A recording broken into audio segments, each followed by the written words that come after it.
Dans un quartier populaire d'une grande agglomération africaine, vivait un jeune couple admiré de tous, Zinsou et Mariatou. Mariés depuis 3 ans, ils formaient ce que beaucoup appelaient le couple modèle.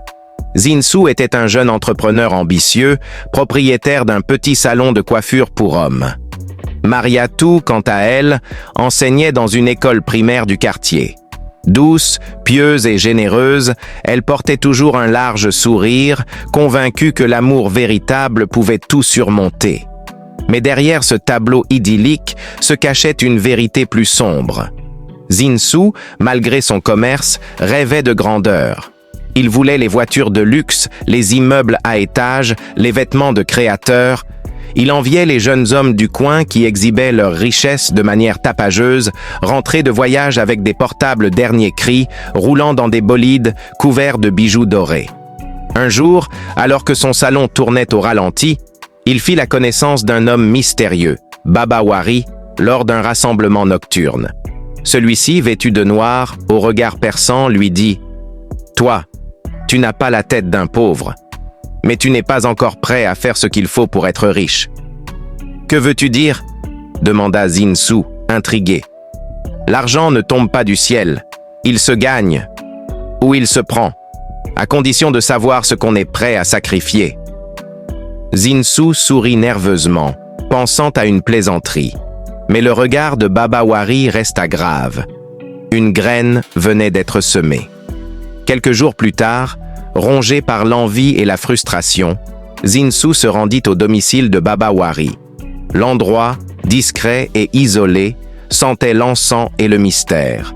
L'homme lui proposa un pacte, un rituel ancestral qui garantissait richesse, influence et protection spirituelle. Mais le prix à payer était lourd. « Il me faut la personne qui t'est la plus chère », dit Baba Wari, fixant Zinsou dans les yeux. Zinsou pensa à ses parents, à un cousin. Mais il savait, au fond, que c'était Mariatou, son épouse, sa confidente, son pilier. Le doute l'envahit.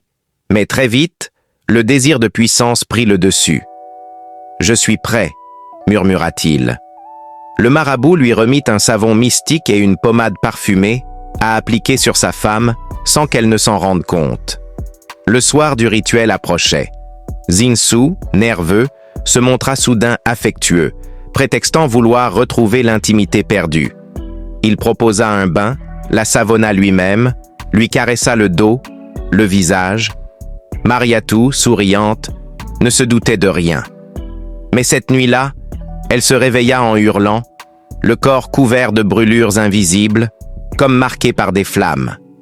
Elle convulsa quelques minutes avant de s'éteindre dans ses bras.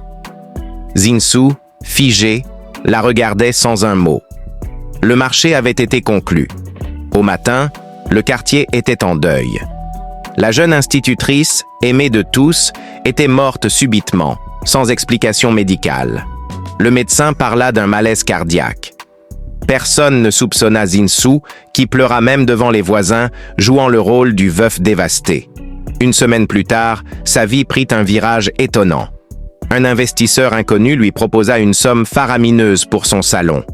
Avec cet argent, il lança une entreprise de location de voitures de luxe. En quelques mois, Zinsou devint une référence dans les milieux influents. Il s'habillait avec raffinement, fréquentait les hôtels de prestige, les clubs privés. L'argent coulait à flot. Mais la richesse n'efface pas la culpabilité. Chaque nuit, il rêvait de Mariatou. Elle lui apparaissait vêtue de blanc, les yeux remplis de larmes. « Pourquoi, Zinsou? Pourquoi m'as-tu trahi ?» Il se réveillait en sueur, hurlant son nom. Il tenta de trouver la paix. Prières, offrandes, voyages à l'étranger, mais rien n'y faisait. Le souvenir de Mariatou était devenu un poison. Une nuit, alors qu'il roulait seul sur une route bordée d'arbres, il crut apercevoir une silhouette vêtue d'une longue robe blanche. En freinant brusquement, il sortit, tremblant. Rien. Mais à son retour dans la voiture, le siège passager était trempé, comme si quelqu'un avait pleuré là. Dès lors, Zinsou sombra peu à peu dans la folie. Il parlait seul, se battait avec des ombres, entendait des voix dans sa tête. Certains disaient qu'il se flagellait le dos chaque nuit en hurlant « Pardon, Mariatou !» Il perdit tout, sa fortune, ses amis, son entreprise. Interné dans un centre psychiatrique, il devint méconnaissable.